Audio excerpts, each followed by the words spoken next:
حضرت ابو بکر صدیق کا زمانہ تھا تو ایک شخص ملک شام کا رہنے والا بڑا قرضہ چڑھ گیا اس پہ،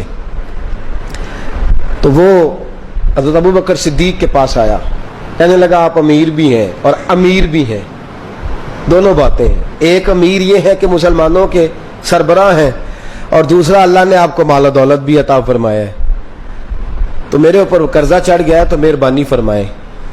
وہ کہتا ہے حضرت صدیق اکبر نے میرا ہاتھ پکڑا، گھر کے اندر لے گئے، باہر سے دروازہ بڑا اعلیٰ تھا لیکن گھر کے اندر گیا تو چارپائی بھی کوئی نہیں تھی، کھجور کی چٹائیاں بچھی ہوئی تھی، کھجور کی چھال کی، اور وہ بھی پھٹی ہوئی۔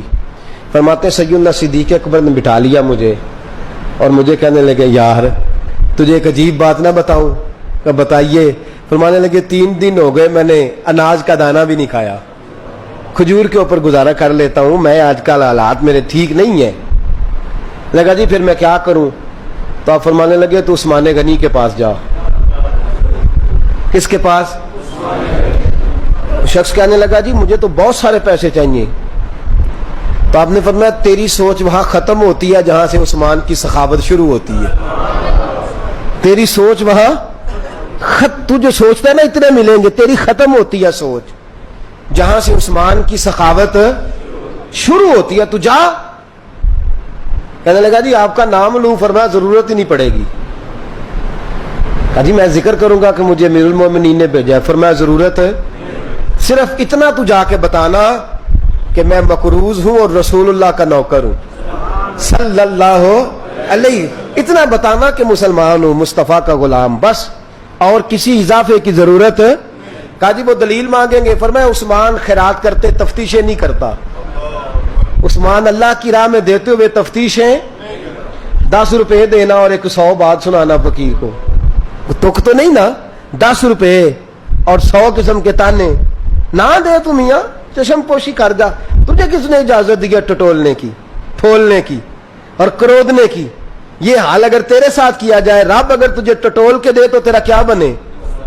رب کریم اگر تجھے ٹٹول کے دے کہ پہلے بتا نمازیں کتنی پڑھی ہیں، سویرے اٹھتا ہے کہ نہیں، تو تیرا کیا حال ہوگا؟ تو ٹٹولتا پھرتا ہے 10 روپے دینے کے لیے۔ حضرت عثمان غنی کی عادت نہیں، وہ شخص کہتا ہے میں چلا گیا، پوچھتا پچھاتا دروازے پہ پہنچا، دروازے پہ دستک دی تو حضرت عثمان غنی کے اندر سے بولنے کی آواز ہے، اپنے بچوں کو ڈانٹ رہے ہیں، کہتے ہیں او یار تم لوگ شہد کے اندر، دودھ کے اندر شہد ملا کے پیتے ہو، خرچہ تھوڑا کم کرو، اتنا خرچہ تم نے بڑھا دیا ہے، تم دودھ کے اندر دودھ بھی میٹھا شہد بھی میٹھا، ایک چیز کھا لو، کو بیمار ہو، 2 چیزیں استعمال کرتے ہو۔ کہتے ہیں میں نے کہا ابو بکر تو بڑی باتیں بتا رہے تھے، اور اس قسم کے کئی واقعات حضرت عثمان غنی کے ساتھ ہوئے، وہ تو بڑی باتیں بتا رہے تھے، اور یہ آدمی دودھ شہد سے لڑائی کر رہا ہے اور مجھے کئی ہزار درہم چاہیے، دینار چاہیے، مجھے دے گا؟ فرماتے ہیں اب وہ ڈانٹ کے باہر آئے، میں دروازے پہ تھا، آتے ہی کہنے لگے میں آیا نا تو جب میں نے السلام علیکم کہا تو وہ سمجھ گئے میں مسلمان ہوں۔ کہتے ہیں وعلیکم کہا تو پہلا جملہ انہوں نے جو بولا وہ ان کے بڑے پن کا مظاہرہ تھا۔ کہنے لگے بچوں کو ایک بات سمجھانی تھی، آنے میں مجھے 1.5-2 منٹ لگ گئے، تو دروازے پہ کھڑا رہا، مجھے معاف کر دینا۔ بڑے لوگوں کی بڑی باتیں، بڑے لوگوں کی بڑی باتیں، اتنا بڑا قد ہے اتنا بڑا اخلاق ہے۔ کہنے لگے تجھے ایک بات بچوں سے کرنے لگ گیا تھا، تجھے انتظار کرنا پڑا، ذرا درگزر کرنا۔ کہتے ہیں پھر انہوں نے دروازہ کھولا، جو اس وقت ان کا ماحول تھا حویلی کا، ڈرائنگ روم کا، جو بھی، مجھے بٹھایا۔ کہتے ہیں میرے لیے جو پہلی چیز آئی وہ دودھ کے اندر شہد ڈال کے وہ لائے۔ کہتے ہیں میرے دل میں خیال آیا گھر میں جھگڑا کر رہے تھے، مجھے پلایا، اس کے بعد کھجوروں کا حلوہ آ گیا۔ کہتے ہیں میں نے کہا بچوں کو کہہ رہے تھے ایک میٹھی چیز استعمال کرو، میرے لیے 3 آ گئی ہیں، 3 آ گئی، عجیب شخص ہے۔ کہتے ہیں میں لیکن ابھی میرا تصور جمع نہیں، میں نے کہا اتنا تگڑا نہیں جتنا حضرت ابو بکر نے بتایا ہے۔ کہتے ہیں کھلا پلا کے نا پھر پوچھنے لگے کیسے آئے ہو، کیسے آئے ہو؟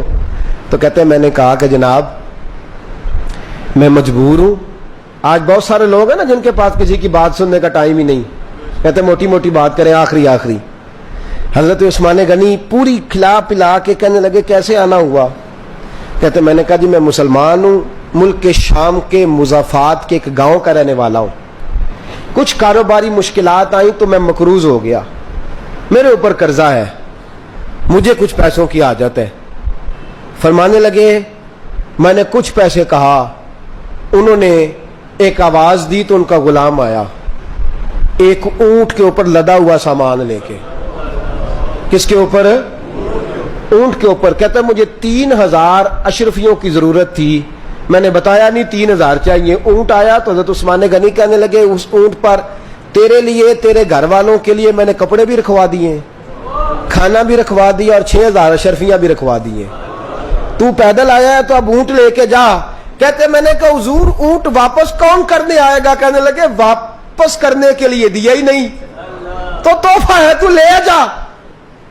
کہتے ہیں میں کہاں سے چلا تھا ڈھونڈتا اور مدینے میں آیا, اور جب مدینے میں آیا تو پھر اللہ نے جھولی بھر کے عطا فرمایا. کہتے ہیں میری آنکھوں میں آنسو آ گئے اور میں نے کہا حضور آپ نے تو میری ضرورت سے کہیں بڑھ کے نواز دیا ہے, مجھے معاف کیجئے گا, میں سوچ رہا تھا کہ دودھ شاید پہ گھر میں لڑائی ہو رہی ہے. آپ فرمانے لگے رب نے جو مجھے پیسے دیے ہیں اس لیے نہیں دیے کہ میری اولادیں موج مستی کرتی پھرے, میرے مالک نے مجھے نوازا ہے تاکہ میں محمد عربی کی امت کی نوکری کروں.